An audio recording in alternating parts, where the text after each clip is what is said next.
And how's it going, everybody? Welcome back to the smoke session. Got the birds singing in the background. It's a beautiful day out here. Got me a new piece. Loving this thing. It's called the Heavy Hitter. Actually does hit pretty good. Added my ash catcher onto it. So I love my ash catcher. This thing's awesome. It gives such a great look.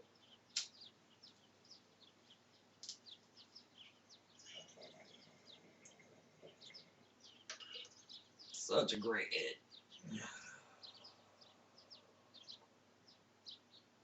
Screen full of smoke.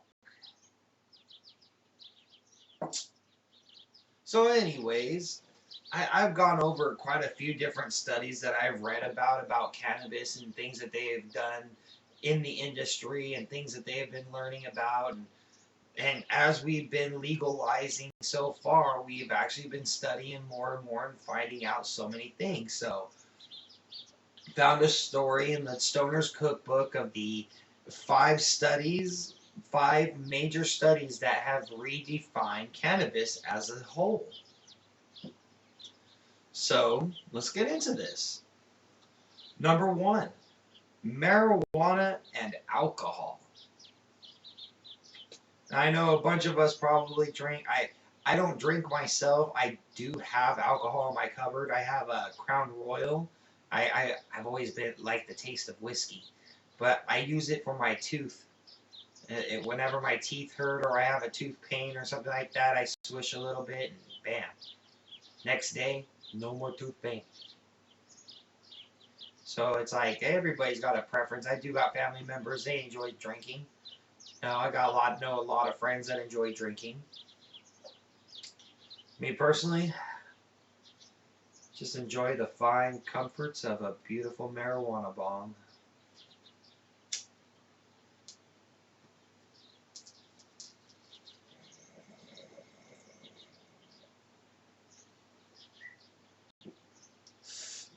Well, oh yeah.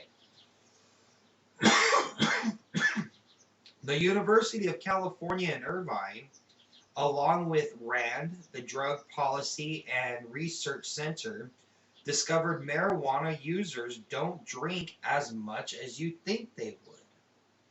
1 in 5 stoners reported to mix marijuana with alcohol.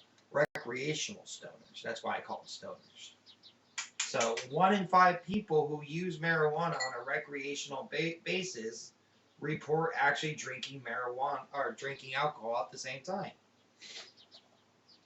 Now, in medical users, such as my case, I use it for my anxiety and all kinds of stuff, and I actually do use it medically.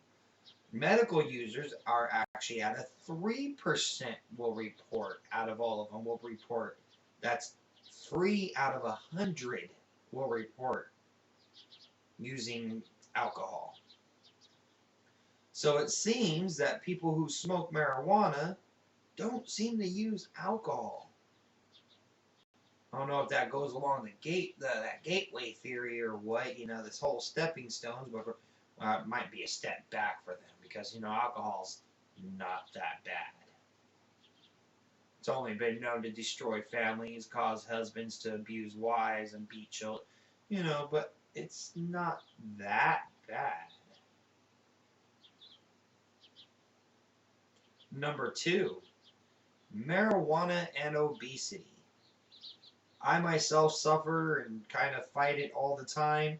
I actually blew up to about 345 pounds at one point in my life, and I mean, this is the biggest I've ever been. I'm sure everybody else has a story of the biggest they have ever gotten in their life, or if you don't, you're lucky, so shut up.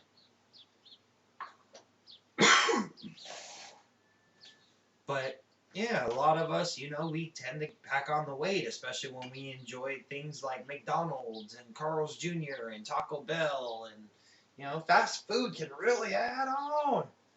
Ugh, I'm getting bigger just thinking about it. Oh, okay. So marijuana and obesity. Researchers at the University of Calgary discovered introducing daily amounts of THC into obese mice. They were able to inhibit an increase in body fat. So instead of gaining fat, it just plummeted away.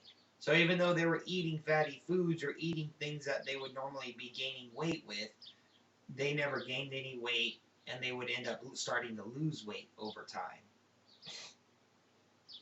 Research in Miami found cannabis users are 50% less likely to be obese or suffer from high cholesterol and or blood pressure.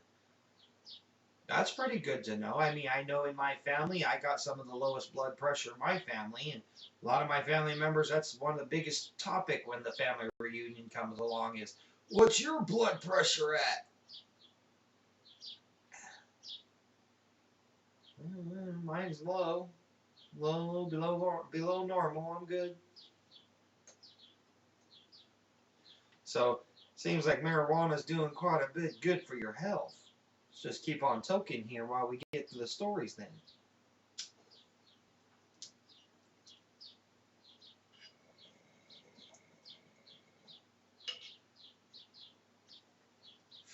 Marijuana and migraines. Oh. The University of Colorado studied 121 adults suffering from migraines. 85% reported marijuana decreased the pain, and another 12% reported it stopped it altogether. That's almost everybody. It's almost 100% of the group either had decreased pain or stopped pain just by smoking marijuana. So no migraine pain or decreased migraine pain. I don't know if any of you out there suffer from migraines, but just the fact that you can relieve your pain from it, and Tylenol doesn't work for crap, even though they tell you to take Tylenol for it. Yeah, smoke some herb. Even the frequency dropped in these pain sufferers from a 10.4. They had about 10.4 migraines per month. Their frequency dropped to about 4.6 per month. So they even suffered from less migraines altogether. So instead of having continuous migraines that are like, oh my God, another day like this. No, it was like one of those, let's do this. And that's how you do it. Marijuana and intelligence. I think I thunk a thought. I did. My thought was to take a hit.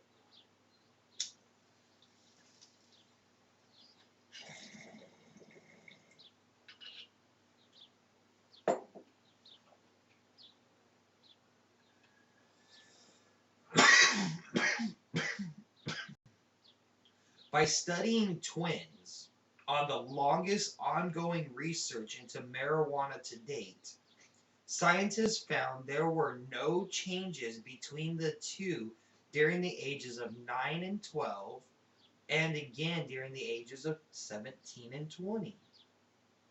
The IQs literally stayed the same between both twins.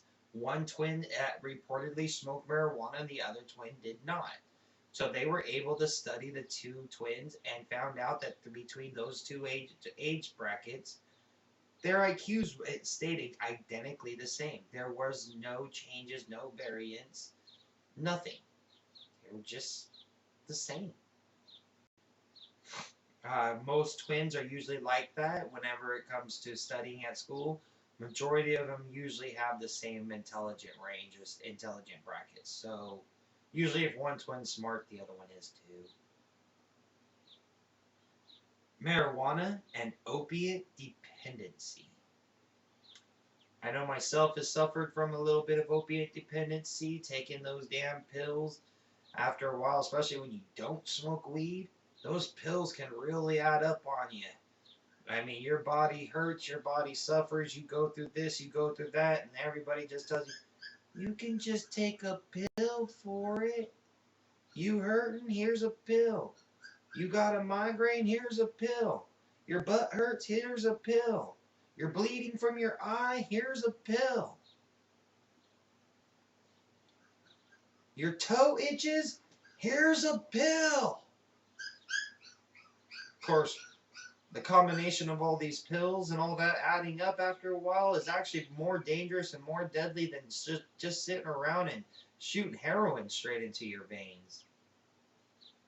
So basically, in the end, they're finding out that marijuana can actually help people who become dependent of these opiates.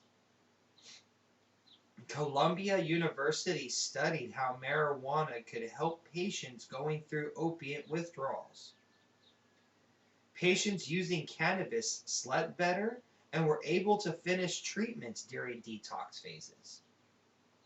So, most of the time that people who were smoking cannabis during a time of detox actually found that they were staying in treatment, they were going through the detox and able to sleep, had less pain, less withdrawal symptoms.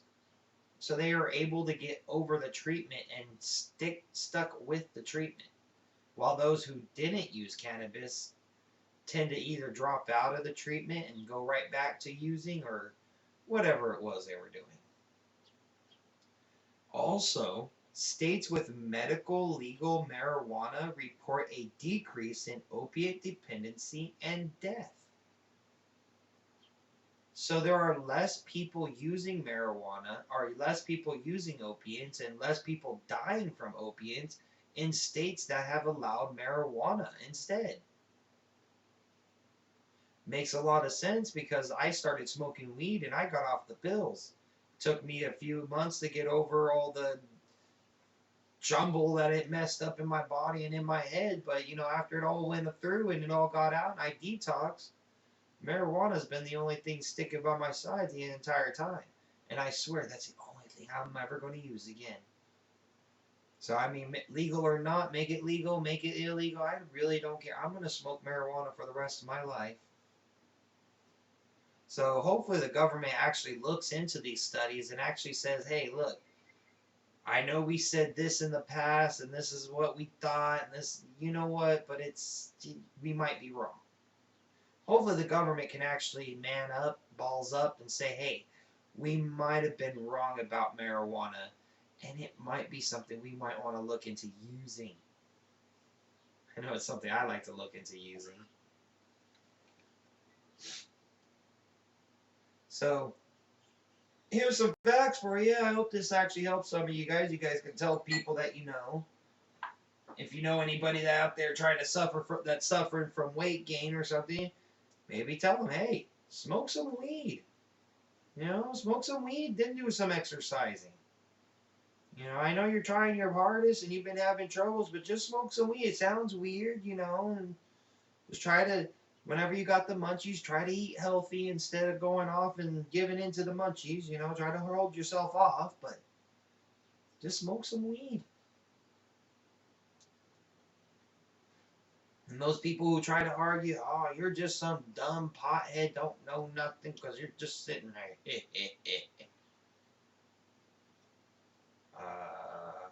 No, I'm not. Probably have more intelligence and more brains and more thoughts and common sense than you do. Nah, let me get this beer over here real quick. Stupid dumb potheads. Probably thinking like Cheech and Chong. Dave's not here, man. My Cheech and Chong impression, you like it?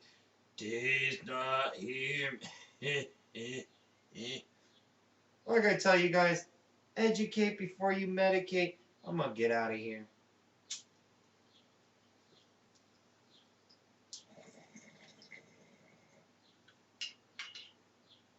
Oh yeah. Oh yeah. You all have a peaceful, positive, and productive day. Coming at you guys.